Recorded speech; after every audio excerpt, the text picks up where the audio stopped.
All right. We are live. This is the Helping Friendly podcast. We are here today on Wednesday, July 27th, to talk about a show that happened on Tuesday, July 26th from Jones Beach. Fish's first time at Jones Beach since, wait, don't tell me. I think it was 2013. Yep, Yeah. July 12th, 2013. Thank you, fish.net, for confirming for me. A very wet show from everything that I've been told, but a second set that just rules. If you haven't gone back and listened to 7, 12, 13, set 2, please do that after you listen to our recap and after you listen to last night's show and possibly tonight's show. There's a lot of good fish happening right now. Megan, you were at last night's show. This was your first show of tour. These were your first shows since MSG. Before we dive into everything, how are you feeling today? I'm so happy. I'm so happy. I had the best time last night. I had like a really special night. I got to bring my cousin, and my cousin is one of those people who every time I hang out with him, I'm just like, why don't we spend more time together? He's just one of these great people, and we've never actually hung out one on one, which is just bizarre. And he went to more than one fish show, but he went to a weekend of fish shows. He went to the Great Went. And that's all he's ever done. That is it. Yes. So he loved it and, just was doing other things. He lived in Burlington for a while. So he always knew about fish and like listened to them very casually. And so it was so fun to bring him back last night. We went really early and we just did the whole lot thing. And we got to see so many people that I've been wanting to meet, especially your brother. It was so good. I was standing there like in person. Yeah, talking to this woman that I had wanted to meet, and all of a sudden just this big guy comes over and just like sidles up next to me, and I look over and it's Kevin Brinkman. And it was really great. So we got to hang out a lot. That is his Is entry. it? He does like the slide up. I like that. He does. He's good at that. It was great. And we were really missing you and just talking about you and how excited I am to meet you finally someday. But it was great to meet him and just so many great reunions and running into all kinds of people. It was just like that East Coast vibe. And everybody was talking about just how, they went to their first show 25 years ago, almost to the day at Jones Beach. And, there was just a lot of that, just great vibes. We'll talk more about that, I guess, in a little bit. But I'm doing great. That's a really long answer to your question about how I'm doing. It's funny, like, we've been recapping these shows together since the Mexico run. I guess since Rock Lillet's, when the band played their indoor, their isolated New Year's Eve show. And you were obviously at the MSG shows. You were just vibrating completely with total love and light during that period. Someone wrote that lyric. I don't know who, but it's wild to talk, because I'm going to have this experience in a couple of weeks when I see my first shows since last fall, when I see the Alpine run. It's wild to have that experience where like you're listening to these shows from home, you're listening to the highlights, you're trying to have some sort of a critical thinking aspect, but also like there's so much fun just to have fish on. Like my wife and I hang out on the couch. My son will go outside and play and come inside and be like, "Oh, what song is it right now? Oh, cool." Then he'll run back outside. Like there's just like a real fun energy, even if you're not at the show.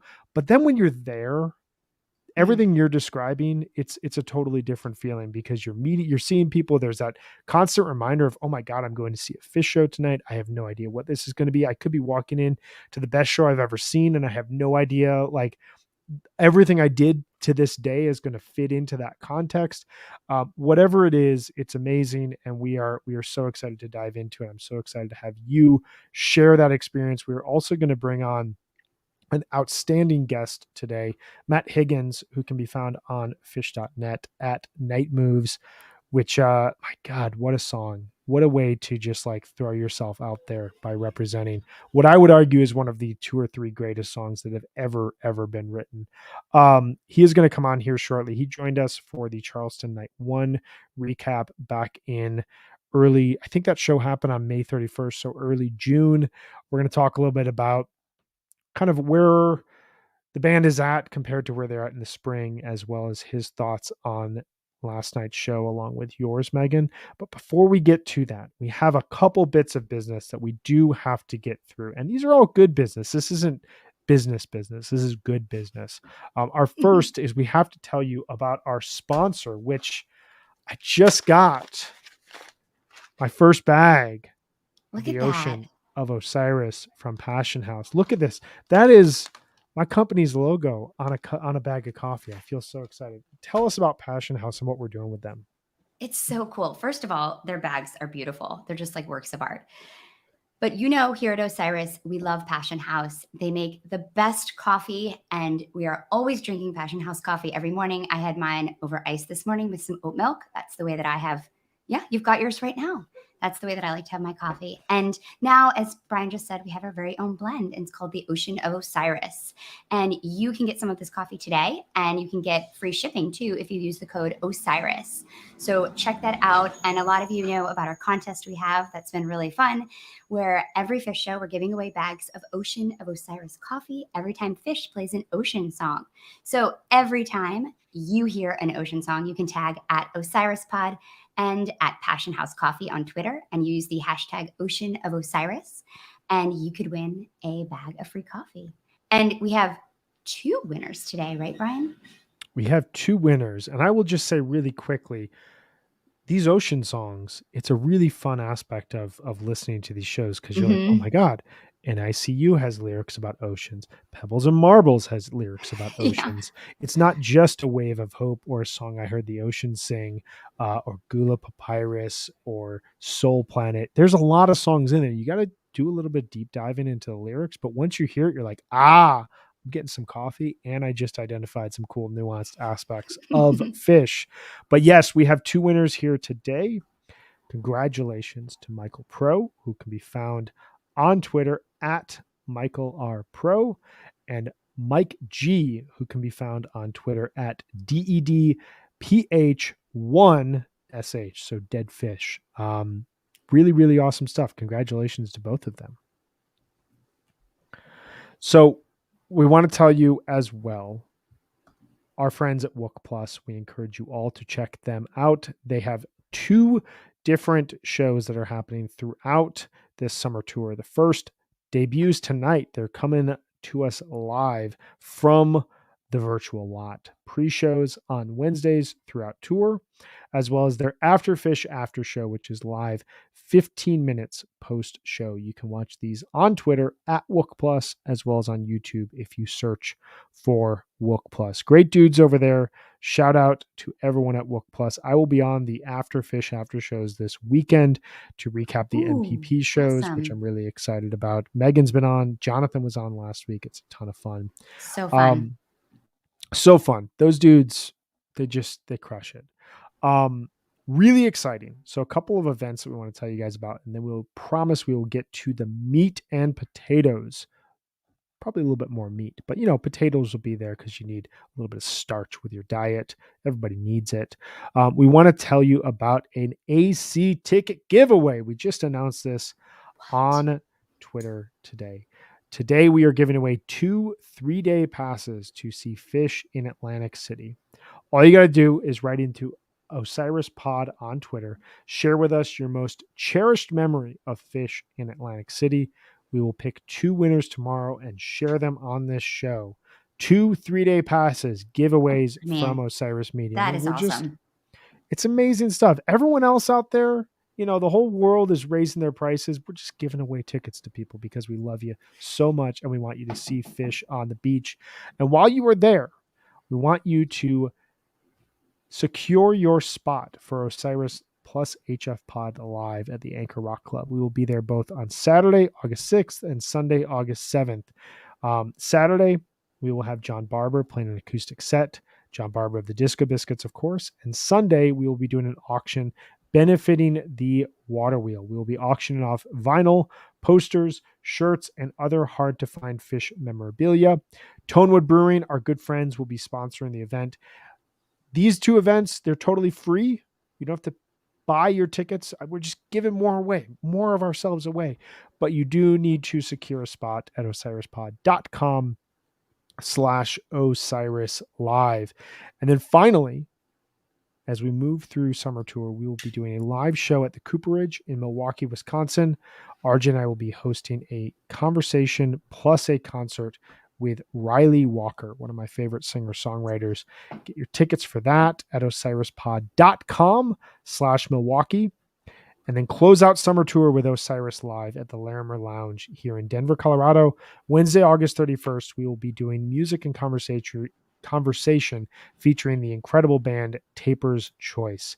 Get your tickets at osirispod.com/Denver. Two incredible concerts to kick off two incredible runs of Fish. Really, really excited about this.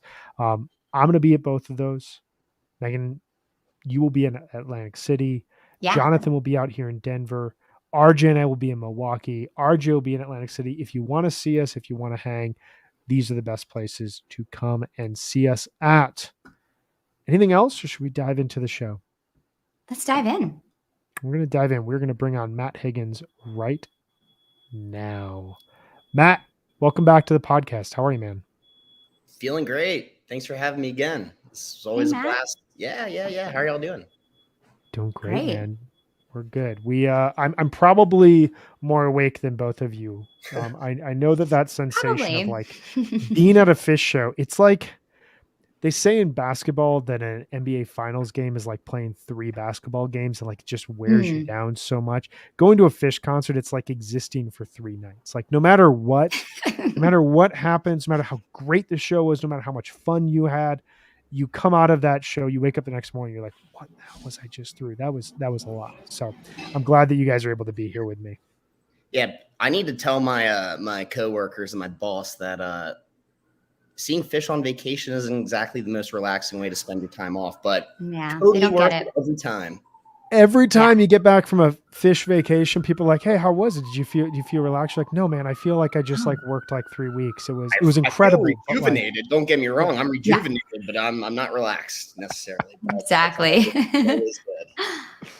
So we talked with Megan at the start of this. This was Megan's first show of tour. We're going to dive into like what that all meant, what that felt like, because there were a lot of really cool songs played last night. But Matt, we talked right after the first night of Charleston. Tell me, you've seen everything now since the first night of the Man of this summer tour. Tell me, what have your overall impressions been of Fish's summer tour as you were heading into last night? Oh man, I mean, the highlights are high so far.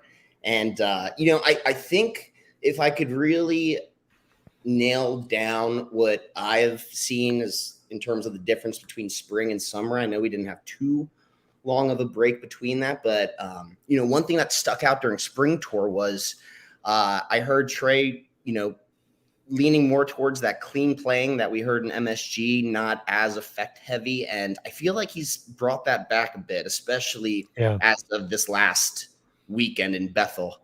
I'm not one to complain, especially if they're going to throw down those mind melters like the Bethel Set Your Soul Free, or I'm sorry, the Wave of Hope.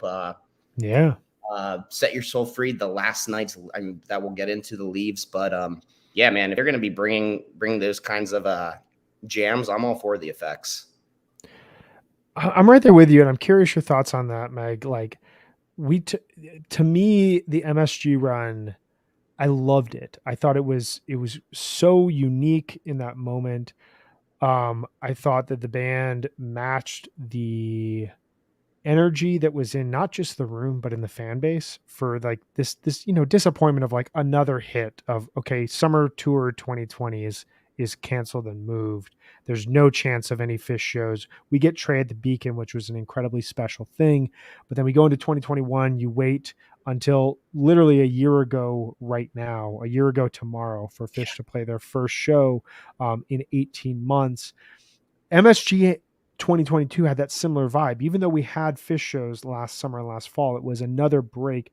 But for me, there's always a listening experience of like, is the band evolving? Have they changed things up? And I think that to your point, the biggest thing that I noticed during that MSG run was Trey almost seemed to be running away from effects at times and playing with this very clean tone. He's now seemed to be re-embracing it. Meg, from just like a musical standpoint, you had this 3-month break between your last Fish show and your Fish show here last night. What was kind of the biggest sonic thing that sounded different to you, and from the way the band is sounding right now? I've been thinking about that a lot this morning, and haven't completely gotten my head around it yet. But the one thing that stands out is just last night there was just a lot of like really rich textures, a lot of like layered kind of like sonic landscapes that sounded newer, and just really Trey using his effects to kind of make old songs sound new. Like I'm thinking of the end of Bathtub Gin when they like Mm. crept back in, which was just an incredible moment. It was so dystopian carnival sounding. And then he uses his effects on the, that classic Bathtub Gin riff. And it sounded so new and cool. And I was just thinking like, they're really experimenting now in a way that's totally exciting. And I think that's just hard to match. I thought MSG Run was spectacular. I had one of the best times of my life. I had just had so much fun. I agree. The clean playing, the energy, an absolutely inspirational gag, just absolutely beautiful. The whole weekend was amazing. But now, they hadn't played together in, a really long time in front of fans when they came at MSG. So now they've had a lot more time in front of them. And the tours always seem to get better after that. So I thought they sounded incredible last night. It was just really new sounds, really fun, creative, really, really rich sounds. I agree with all of that, and I think it's fascinating the way that they're using Gin lately. The version I saw at the forum, it was an encore selection. I think that they were running up against curfew, and so you didn't get this traditional like build up to a peak and then that it ends. It's this like 14-15 minute jam that like fades out the way that last night's did without having the resolution. So they just end on this big lasting note and they put down their instruments and walk off the stage. It's one of the coolest ways I've ever seen them end. But it's wild to see, and So we're going to get dramatic. into I love this. it. It was so dramatic. Mhm. We're going to get into this. Like, it seems like they are figuring out, or they have a penchant right now of how can we mess around with a song that has always felt, even in a great way, but slightly standard. Like Gin in the 3.0, early 4.0 era has always had that like big build up to a peak. There's some outlier examples in the latter parts of the 3.0 era, but like, how do we tweak these songs and how do we figure out another pathway through them? And there were a couple of those from last night. Before we get to the music though, I gotta know, Meg, you talked about this like just sensation of seeing Friends. And I want to have you go deeper on that, but we do need to get a sense of what the vibe of the show was like last night. And the vibe of the show segment of today's show is sponsored by Section 119. Section 119 is the premier apparel brand where many fans shop to represent their favorite bands in everyday life. With sophisticated designs and epic quality, Section 119 offers donut-inspired button-down shirts, board shorts, dry fit polos, and hoodies, among many more awesome clothing types. You can see it on the screen here if you're watching. Use code SUMMER22 for a 20% discount on your next purchase. So, Matt, you are a week into your summer tour. You went from Philadelphia to idyllic Bethel to idyllic Hartford. I would say idyllic. There's a great venue there. To Jones Beach, right on the water. What was the vibe like when you pulled up for another Tuesday show here? Oh, the crowd at Jones Beach everybody was in good spirits. It was so from my perspective, coming off of Hartford, and Hartford was right after Bethel. Everybody in that crowd, and I don't think I'm projecting, but Hartford was a pretty exhausted crowd because I think a lot of people came from Bethel, and that was the vibe me and my friends had, and it was palpable. I mean, nothing to take away from Hartford. That was a great show. I mean, we could talk about that Wave of Hope segment all day, but people were exhausted. They were tired. They were hot, and it's been a hot tour. But yeah, yesterday was kind of just business as usual again. People seemed refreshed. Saw a lot of new faces out there, and yeah, that was the big difference, that people were kind of settled back in after that weekend of camping. So essential to have that night off. I remember pulling into the forum, and a lot of people had done the Phoenix Chula forum tour with me. Whenever you put travel in the middle of a 3-night weekend run, you're asking for people to be exhausted, and just like that one drive from Bethel to Hartford had to wear some people down.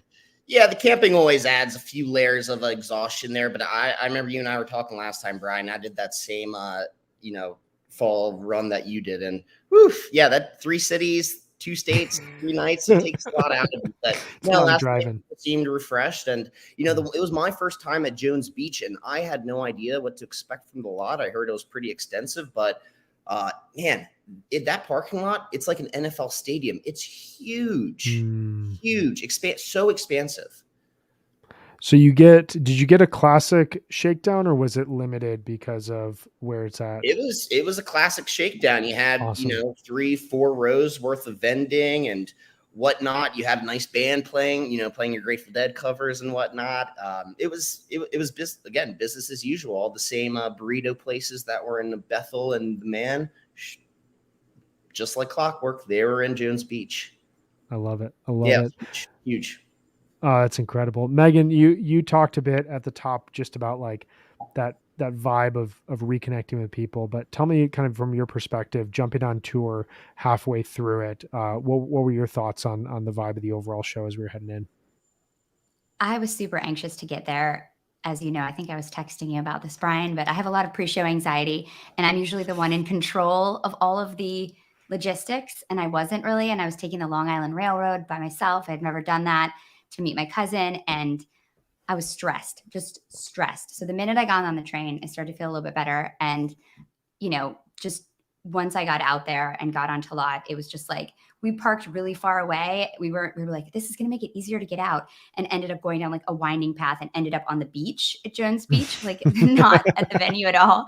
And it was just gorgeous. I've never seen that, even though I've been to Jones Beach to see fish a few times. But and then got like a beautiful little walkthrough and found the venue. And yeah, the parking lot was crazy. It's so big. So it looked empty at like 5 o'clock when I got there, but it wasn't.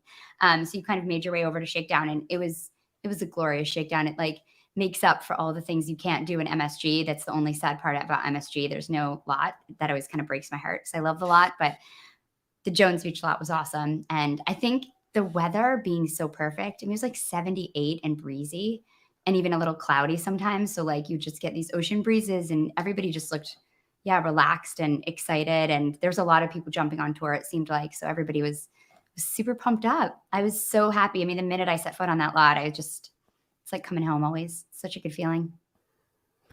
It's an interesting routed tour in the sense that you could do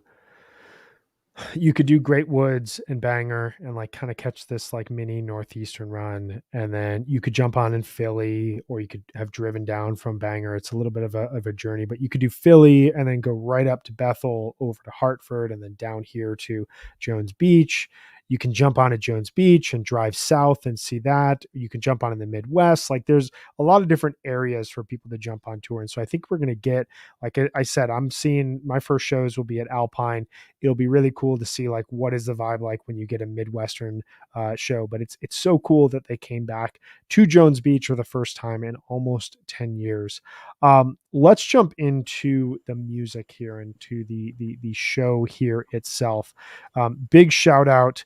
We can't prove it, but friend of the pod Brian Golenberg called the curtain. However, as he admits, he called it with. With the whip. Um, with the with. We are not in Philadelphia, but we're close enough. They have not played a curtain with since June 30th, 2000, 2019. I almost said 2000. Oh, okay. They have not played a curtain with since June 30th, 2019 at Camden. Um, I kind of expected this to be a with when they opened with, Me too. because the last curtain we had was 8/8/2021 at Deer Creek. For so long in the 1990s, we only got curtains, and people basically forgot that the width existed. And then it came back at Deer Creek 2000 on 7/12. And then it kind of lingered, and it was the final song of Coventry, and it came back in 3.0. It really was, anytime you heard the curtain, you heard it with. it's interesting to me now that they're choosing to cut it off and have this be kind of a transitional piece. I kind of like it. But first set, we get Curtin, Santos, Stealing Time from the Faulty Plan, which goes right into NICU, Rogue or Roger, however you want to pronounce that.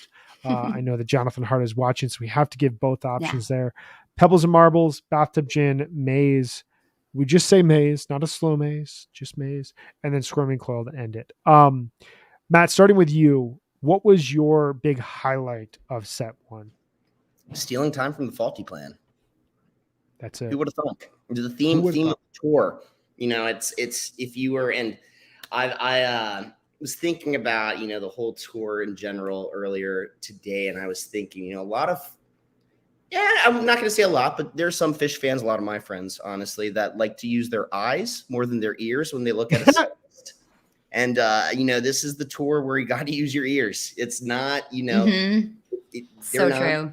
And I love the way they used to play these songs 10 years ago, 8 years ago, but they're not playing them the same way. Jams are sprouting up where they never were before. And, Stealing Time from the Faulty Plan, I think they took that out for a little bit of a walk in Deer Creek over the spring, if I believe. You're right. And then, which I streamed, but I wasn't there for. But what I thought of when they started to take a walk was the infamous Charleston 3 show from 2019, where I think they didn't open up the set with it, but they started to take it for a walk. It didn't quite connect and they abandoned it. And last night it all clicked and it was fantastic. Some high octane, Trey playing. And I'm pretty sure it's the longest version ever. And it's only 9 minutes, but there's so many ideas in there. It's like my notes I wrote down, how is that only 9 minutes? There's just so many ideas in this micro jam. It's crazy. Yeah, it's wild. So Stealing Time debuted at Jones Beach on June 2nd, 2009. And that run featured the debut of Stealing Time, Kill Devil Falls. I believe that there was one other, but like at Fenway, you got the debuts of Time Turns Elastic, of Light, of Ocelot. When they went to Camden, they debuted Joy. Like that first week of the summer 2009 tour, we heard all these songs that would be staple songs as the band moved forward in 3.0. Obviously, they opened up their second set at Hampton with Backwards on the Number Line. We were hearing immediately when Fish came back in 3.0, the sound of what the next era of Fish was going to be. And to me, Stealing Time was always the song that sounded like it was going to become a jam vehicle. And as I say this, as though our listeners know exactly what I'm about to say, Shermith, a good friend of the pod, Stealing Time is one of those songs I feel is just waiting for a monster 20-minute jam. I really don't know how it hasn't happened yet. I agree. Yeah. I'm right there with you. Maybe at Dick's.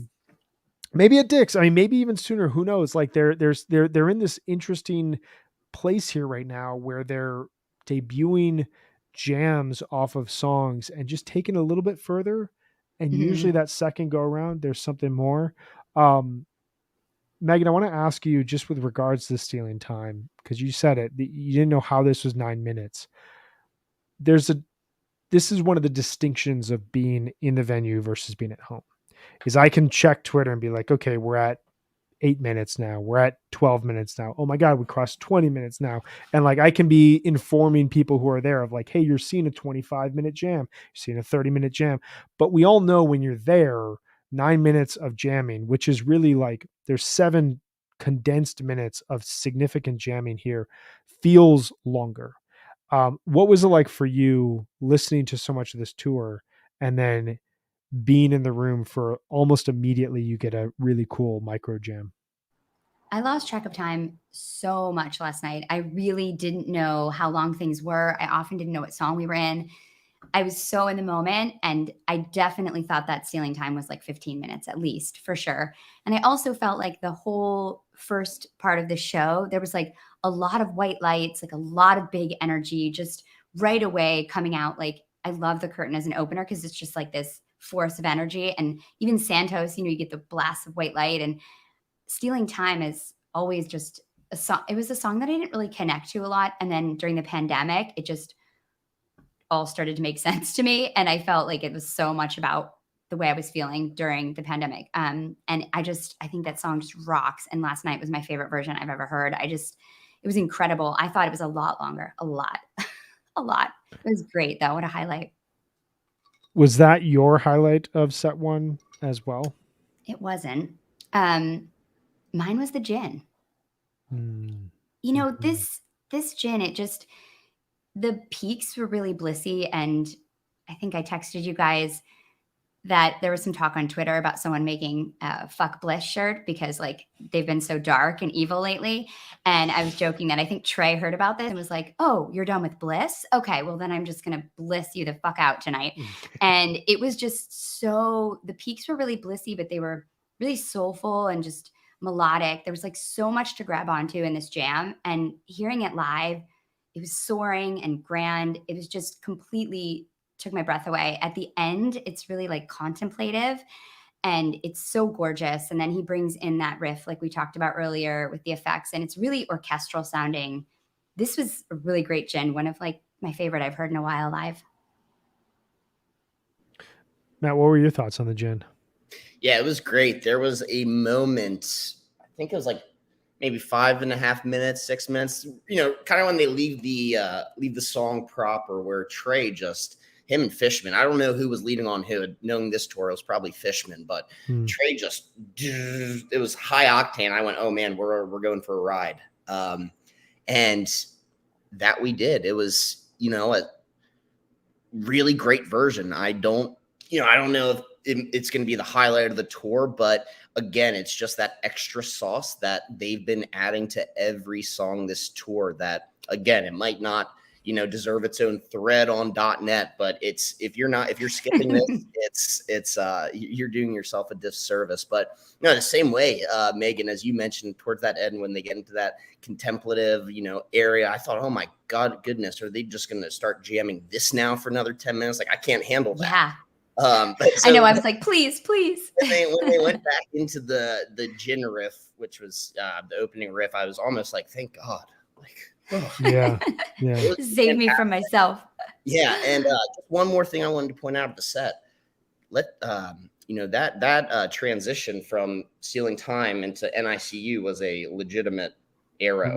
It was. It's noted on fish.net as such, and it totally was. It was cool to hear a song like Stealing Time that has hinted. Another great version to throw out is August 2nd, 2013 from Bill Graham's Civic Auditorium. That was, until the Deer Creek version, that was always the version that I would turn to as like, this song has possibilities, has another life as a jam vehicle. But then the Deer Creek version was the very first time in 9 years where I remember listening and being like, oh my God, are they falling in love with this song? Because that song has kind of fallen a bit out of rotation in recent years. But then to get what we got last night in a tour where they have really started to make a theme of this tour that, hey, we're going to play songs like Golgi and A Wave of Hope, which granted has far less versions, speaks to being a new jam vehicle. You had the Great Deer Creek version. But, Sample in a Jar, Timber, Gumbo, songs that have usually been contained, we're going to try to explore them. To have that happen with Stealing Time and then them never return, it just goes right into NICU. That to me is like, that's the creativity flowing in that sort of area. So good. I also just want to say for the record, that Maze rips and Trey's not getting old. That's all I want to say about it. He's never getting old. Age does not exist with Fish. They will be playing for the next 50 or 60 years. We all know this. My biggest takeaway, just like to put a bow on this, I'd love to hear your guys' thoughts on this. There was a lot of conversation coming out of Hartford about the set list and about the song selection.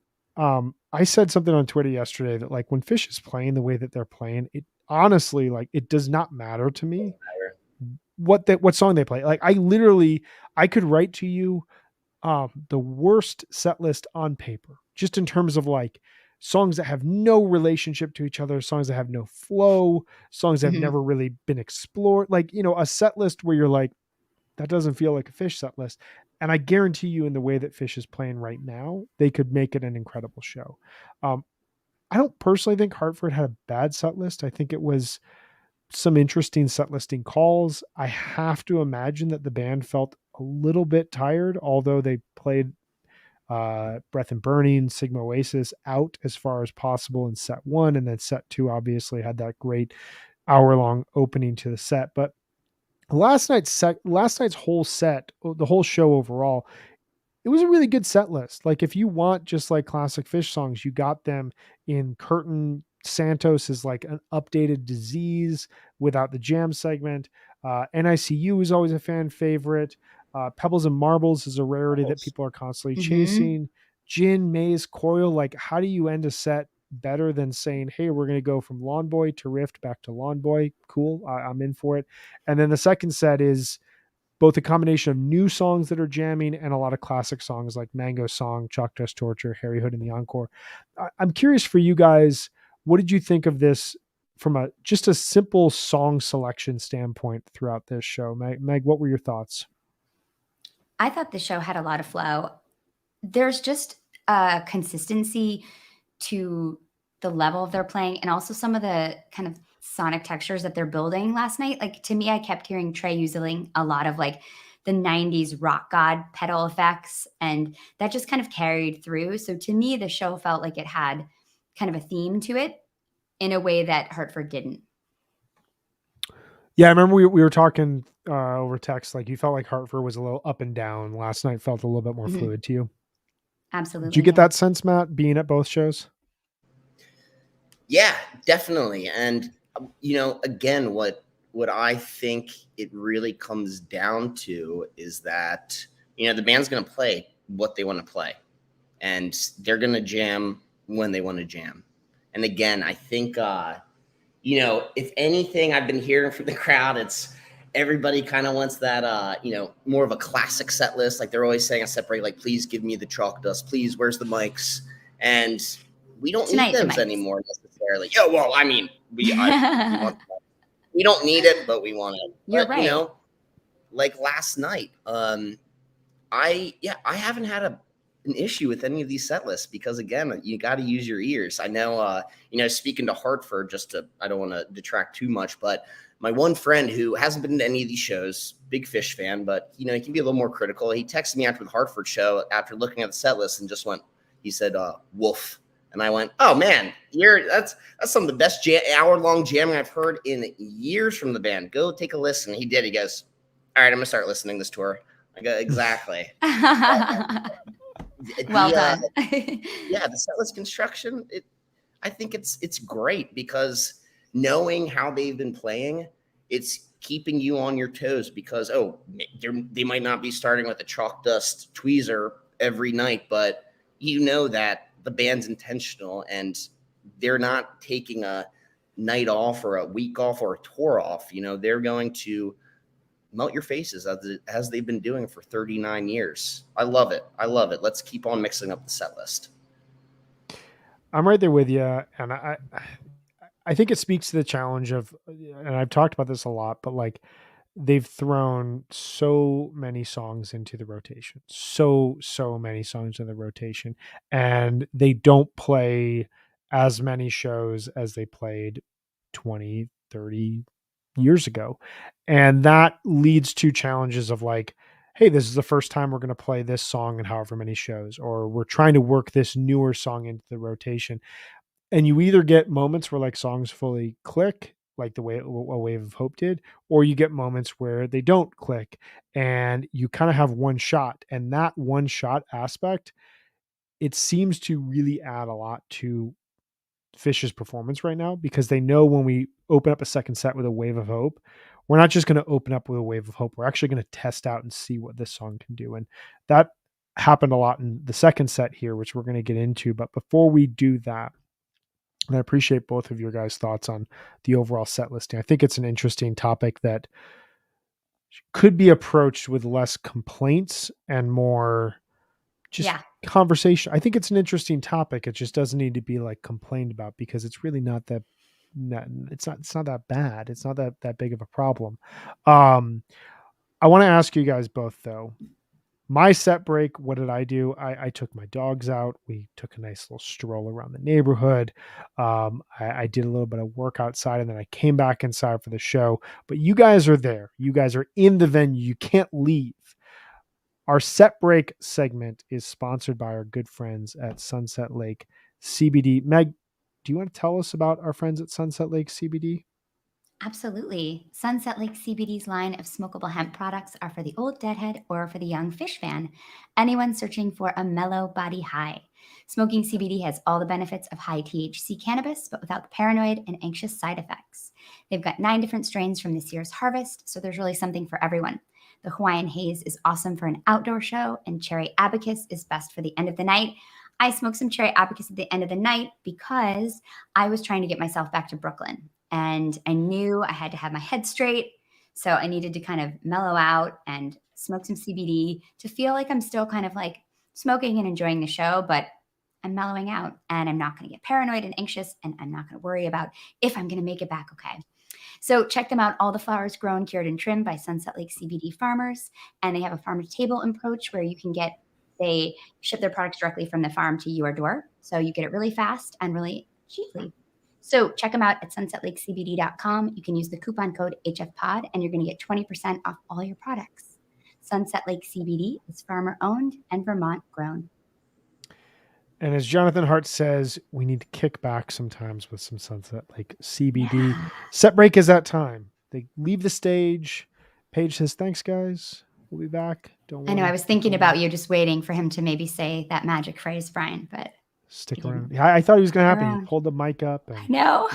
But he just said, we'll be back. As though, hey, there's people in the crowd who are like, wait, they're leaving the stage? Is it over? Was that the opener? What just, I don't know what's going on. We all know that they're taking a set break, and this is our time to kick back. Matt, what is your set break routine, and what did you do last night? Yes, so my set break routine it's pretty standard. The moment the band stops playing, because, I try as hard as I can, no pee songs, right? So the second the band stops playing, I dart to the bathroom, grab myself a beer and a water, and I'm back. Usually I am in the pavilion, or I try to be. So, there's no stress about losing your spot. Your seat's there, which is great. Last night I was in the pit, so a little bit of that anxiety was there, but luckily I was with a good, group of four guys, and they were all, holding down the spot, so it was no worry. But yeah, bathroom, beer, water, back every time. It's so important. The only time I've ever been on the rail was Chula Vista last year, and I got to my spot, had a friend hold it down. I went to the bathroom before the show started. I got a water, I got a snack, but I was like, you got to really pace yourself, man, because you're not leaving this spot for like the next 5 hours. Like, that's just the reality of this situation, is you're not leaving this spot. It's good to have the group of friends that can hold down the area. That's incredible. Yeah. Meg. Yeah. That's awesome. That's awesome. Meg, this being your first show, and Matt speaks to it, there's a theme with guests on this show and hosts on the show, and that is anxiety around fish shows. We just love it so much. We just love. I'm 2.5 weeks out from my first fish show of the tour. I've got pavilion seats, but I'm already like, is someone going to be standing in my spot? Am I going to have to do, like, I got to get to my spot. That's my spot, Meg, tell us what you did during set break last night. How did you spend that period? Well, when Scoring Coil started, I turned to my cousin and I was like, okay, this song is going to end with like a piano solo. And then we are like on the move. And we're going to go down those steps and get out to the concourse. So we had an action plan. And yeah, I'm the same way. I try not to go during the set. So I just execute right at set break. Like, I just move, focus. I put my like New Yorker energy and just like move through the crowd, like dodging people left and right really fast. Went to the bathroom. It's the best being a girl at a fish show. Never any lines. It's just like, there's something about that just makes me so happy, because we always have longer bathroom lines. And it's just the one place on earth that we just get to be like, see you suckers, and just like coast in. It's just so good. It's so good. It never fails to make me happy. So I went in, used the bathroom, came back, got a beer, got a water. And my cousin and I were going back. We were in the pavilion as well. And we had really great seats. We were kind of like dead center and in the last row of the first kind of up section. And when I got there, I was like, this is perfect, because the whole area behind us is like a walkway. And I was like, now I know where I'm going to be dancing. This is great. But the people at Jones Beach were not cool, the security guards, about it. And I tried to make inroads with them and explain, like, I'm just going to dance here. We're going to get out of the way. I'm really aware of what's going on. I'm not going to be in the way. They're like, this is for the EMTs. I'm like, I don't think they need this entire space, but it wasn't successful. But luckily I had enough space to dance in my seats, and I was around really cool people, and everybody was getting down and just having an awesome time. But it was great. During set break, my cousin and I, before we went back to our seats, just ended up talking in the concourse for the whole time, just like going deep on family stuff. And it was just very satisfying and special. It was really nice. I love that. That's awesome. The special aspect of getting your business done, getting back, because second set is coming, and second set gets very, very serious very quickly, and being in a position where you can connect with people in your life, it's a really good thing. So let's dive in here to the second set of this show, which reads, I Never Needed You Like This Before, which then goes into Leaves, which then goes into Everything's Right, which segues into the Mango song. We end then with Most Events Aren't Planned, Chalkdust Torture, and Julius with a Harry Hood encore, which is just full disclosure, that is my favorite kind of encore that we could have. There's a lot to dig into, especially here in the early part of this second set. Megan, staying with you, what was your overall highlight of set 2? It was the Leaves. I mean, this jam is just, I've listened to it like a few times now. It's so good. It was one of those jams where I got completely lost. It was just a journey. There's this driving rhythmic nature to it. I kept looking at Fishman. I remember I turned to my cousin. I was like, look at the drummer. Just like, look at him. He was on fire. It was just so driving and intense. And Paige was using those like really cool effects. It sounds like there's about 8 people playing music. It's just so rich and dense and like layered. And it was really, really, really sexy. Really sexy. And I loved it. This jam, I will be going back to this jam. I have words to say about this jam, but just from his fist pump. If you are not watching, if you're listening to this podcast, Matt was quite excited when Megan said Leaves. I'm guessing that was your highlight, but I will give you the floor to tell us what your highlight was for set 2. Leaves. Incredible. I know. So I was just poking some fun at some of my buddies who, they'll look at a set, like, oh no, this isn't what I want, or listen to something. And, I like the song Leaves. I really do. I fell a bit victim to that though. When they went into it, early in the second set, I thought, that's interesting. But as I just said, 5-10 minutes ago, as always, Fish said, well, you think this, think again.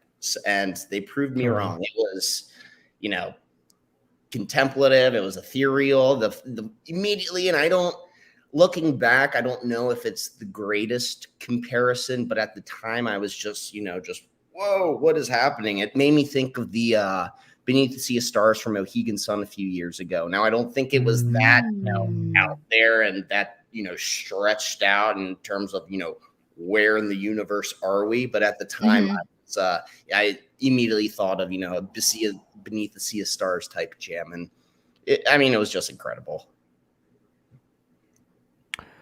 Yeah, I thought that jam. I also thought of the Steep from the Baker's Dozen. Great. Just the way that kind of like builds out from this song. And, it's such a different type of jam vehicle. I was talking about this a couple episodes ago. I forget what the context was, but I was talking about like this desire to have ballads jamming, because Fish is playing ballads so well.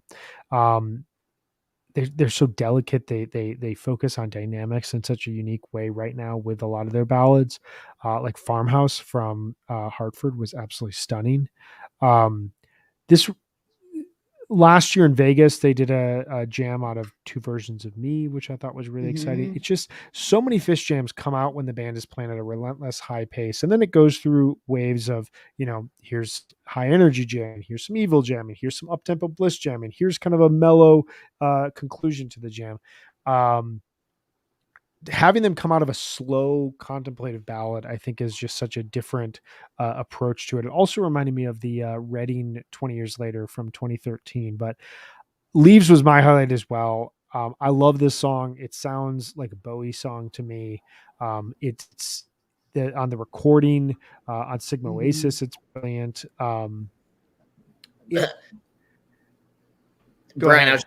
I was going to say the first time I heard Leaves, I thought it was a David Bowie cover that I hadn't heard before. Oh wow, which worked perfectly because it Wow. came out the summer Yeah. after the Bowie album, and like Mhm. it was such a great Yeah, I was going to say, moment. in fact, I think it was last year at some point they started playing it. My buddy goes, "Hey, what is this?" I go, "Oh, it's Leaves, the Bowie cover."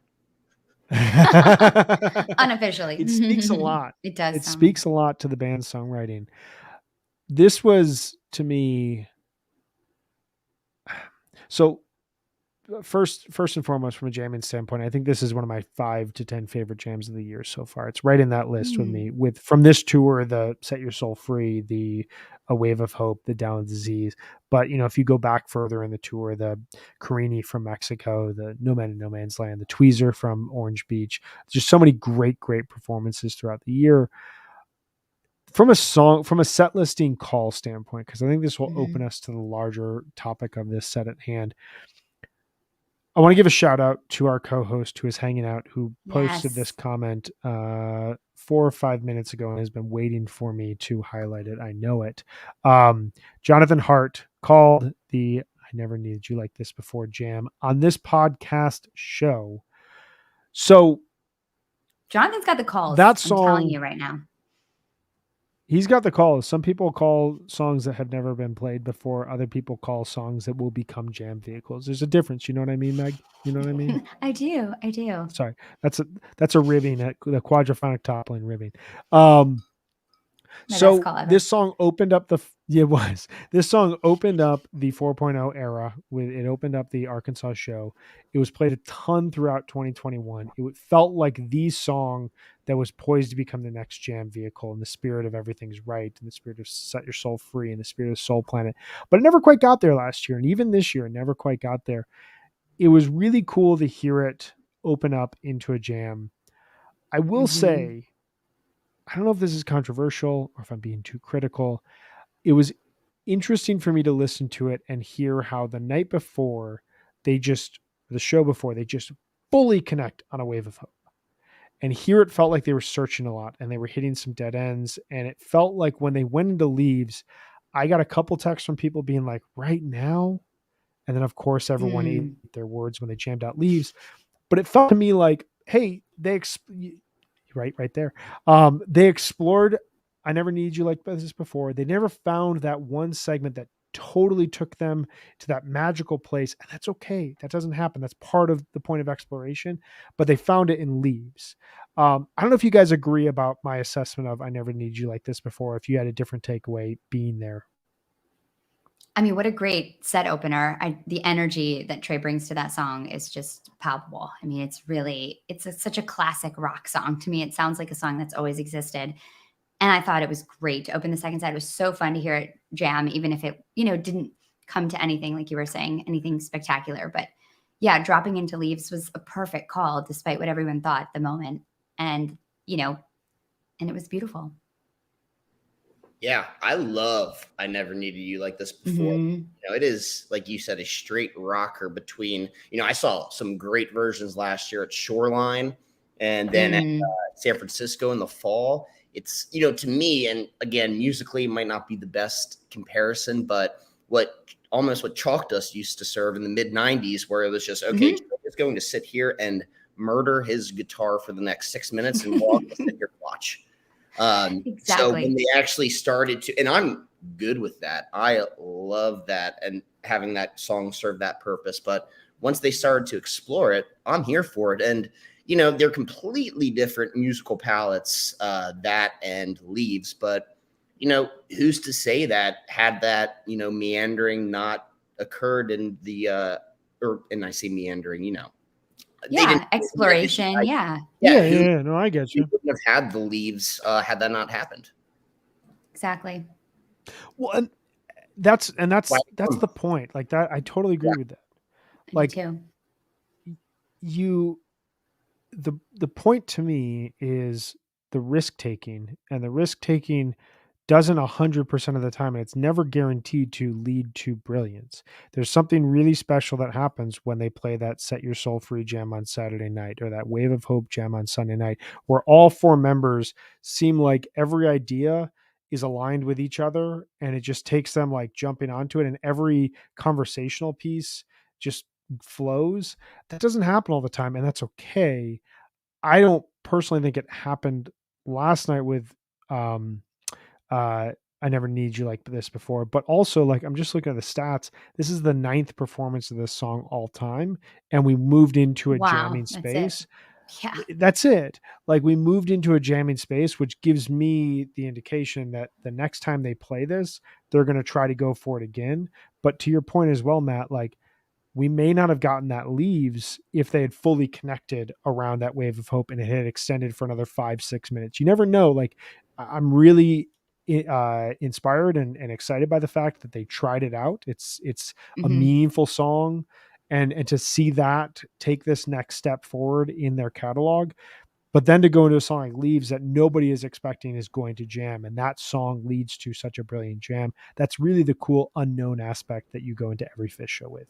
Yeah, and I think back to, Alpine Night 3, 2019, very famous show when, Yeah. with Ruby Yeah. Waves, when Trey and them Mhm. came out and said, yeah, we opened up with Mercury and we thought that was going to be hmm a jam. And it wasn't. They went into Ruby Waves and we all know what happened with that. But, had Mercury connected, I'm sure it would have been great, but it may have been another, 20-minute, 22-minute version that was really great that year and we go back to, but is not hailed nearly as much as that Ruby Waves is. And I have a hmm feeling people are going to be talking about this Leaves for quite a bit.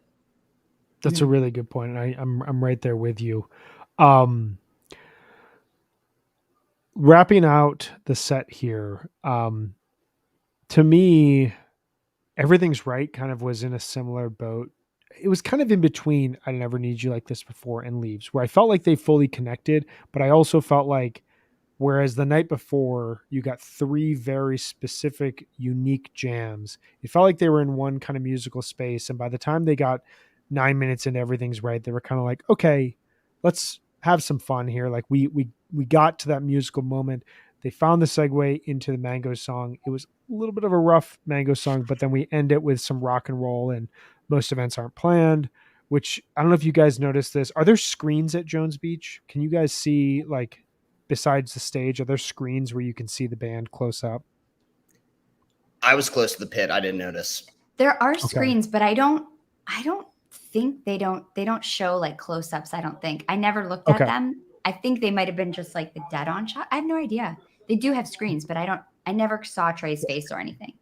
I don't Okay. watch the show. It's kind of a weird thing about You're me, but just you're close. yeah. The reason I bring it up is there was a really kind of funny moment on the webcast. I don't know. This is the benefit of the webcast versus being there. I don't know if this came across live. The ending to Most Events Aren't Planned. It gets really fast and really rocking, and Paige wants the song to end on like a pa pa pa. It's like a big moment, and then it's over. And the lights were going so crazy, and he was playing on his piano looking at Fishman, and it kind of looked like he was a little pissed off, like, dude, you need to look at me because we need to be aligned for what's going to happen.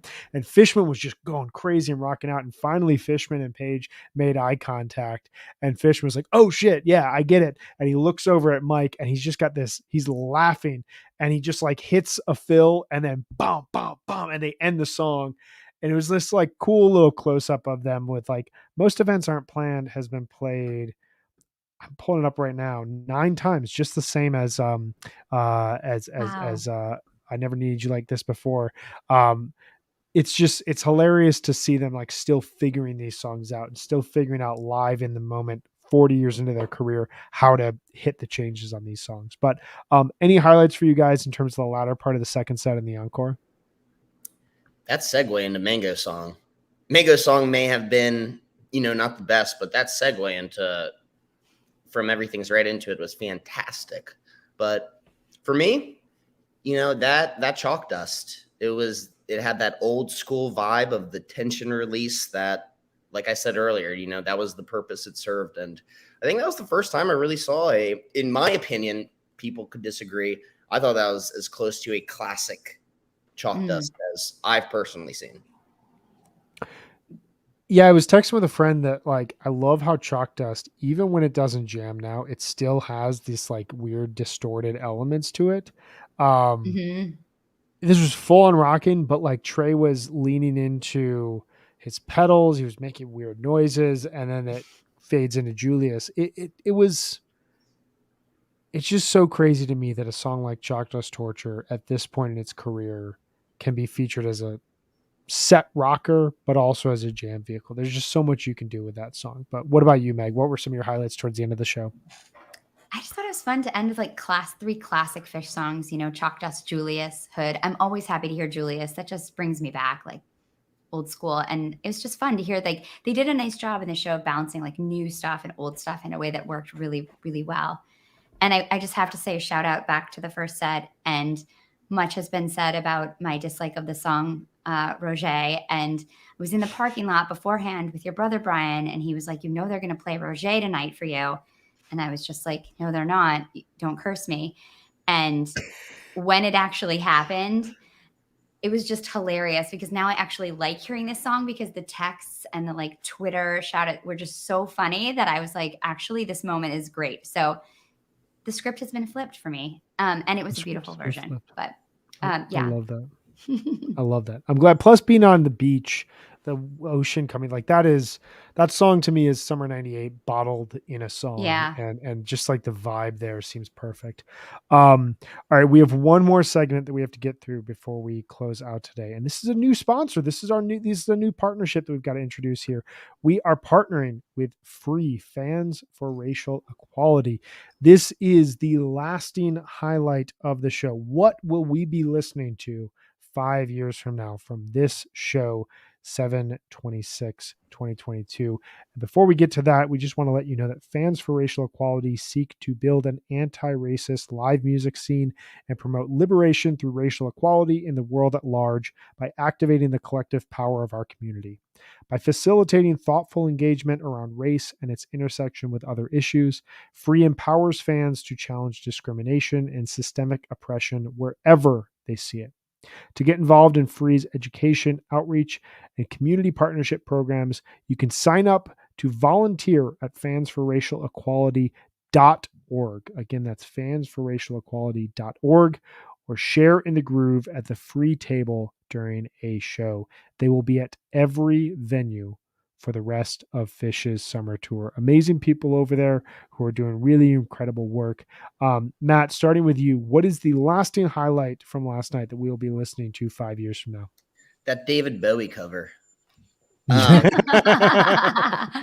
Leaves. It's going to be Leaves. That is the type of jam that, I think you've talked about a few times in this podcast, that one Gorge show last summer. It's, a very vibey show. That song could fit perfectly right in there. And Totally. Yeah, it's going to be the Leaves for me again, between the last thing I expected and just to be, my expectations flipped, and also just the quality of all four guys hooking up. And again, it's why we see this band so many darn times. It's the Leaves. Yeah. Meg, how about you? Are you on the same page? You got something different? I mean, it's the Leaves for me too. I don't really think there's another answer that makes sense. And I also just want to shout out to and say thank you to Free for what they're doing. And it's a really great place to go for resources if you feel like you want to learn more about promoting social justice and racial equity, but don't know what to do, especially as white people. If you're a white person, this is a place to go and find resources so you can start doing that work for yourself. Couldn't agree more. And I will go with the Leaves as well. This Maple Night, I kind of referenced the Steep. I think that last night had a stronger overall set list, but I feel like, Maple Night, people walk away from that I don't know a lot of people that go back to the first set. I personally love the second set. I think it flows really well. But when you talk to anyone about the Baker's Dozen, within like 5 minutes, someone is going to say, yeah, but that's steep on Maple Night. And I feel like Last Night is going to be one of those 5 years from now when we're on summer 2027 tour. People are going to be like, yeah, but the Leaves from Jones Beach, that was really special stuff. So I'm right there with you guys. Thank you, Free, for all you do. And thank you, Matt and Megan, for joining us. Megan, you are always here, but you're here now covering a show that you were at, which is even more special. Yay. Matt, thank you for joining us again here on HFPod. It was really, really awesome to have you here, and I wish you nothing but the best here going forward with Summer Tour. Yeah, thanks a lot. Thanks for having me. And Megan, if I see you out on lot tonight, I'll come say, hey, look out for the bucket hat. I love that hat, and I'm definitely going to be looking for you. Please, right. I'd love to give a hug and say hello. Awesome. Looking forward to it. Thank you so much. Awesome, Matt. We'll talk with you here soon, man. All right. We did it. We are, you know what's crazy is last night was the first show that is like a show past what they played on the spring tour. So everything that we did for the spring tour, we've already done that again here in the summer tour. Now we're in uncharted territory. The band is, we are, and the band is playing really well. And we're going into night 2 at Jones Beach. Before they leave the New York area, they head south for Raleigh, Meriwether, AC, and then head to the Midwest to God's country, if you will. I don't know why I just said that, but you know, maybe I'll be on the plane with the boys heading down to the show on Friday. We'll see. There we go. Maybe they'll there be we on go. my flight. That would be incredible. Any last thoughts? Any wishes that you have before tonight's show? I just wanted to rage. I don't care what they play. I'm just so excited I get to go again, and I'm going with my best friend tonight, and this is our first show of summer tour together, and I'm just ready to dance and have a great time. Matt says in our private chat, Highway to Hell, which that would be a big bust out. That would be a amazing. Big bust out. That would be huge. That'd be amazing. Whatever it's going to be, I think it's going to be good. You know, it's apparently Jonathan thinks tonight is Mike's night. I was thinking last totally night, Mike's night. Mike's just not, he's not singing a lot. You know, there's not a lot of Mike songs that we're calling. So maybe we're going to call Mike's song tonight. What Willie thinks says Waste. That could be a nice little ballad there. And towards the end of the second set or in the early encore slot, I would dig that. But whatever happens, there's a lot that we are loving about this tour and cannot wait to see where this all goes. So everyone be safe, be well. We will talk with you all tomorrow at 1 p.m. Eastern to cover night 2 at Jones Beach. Till then. Bye, everyone.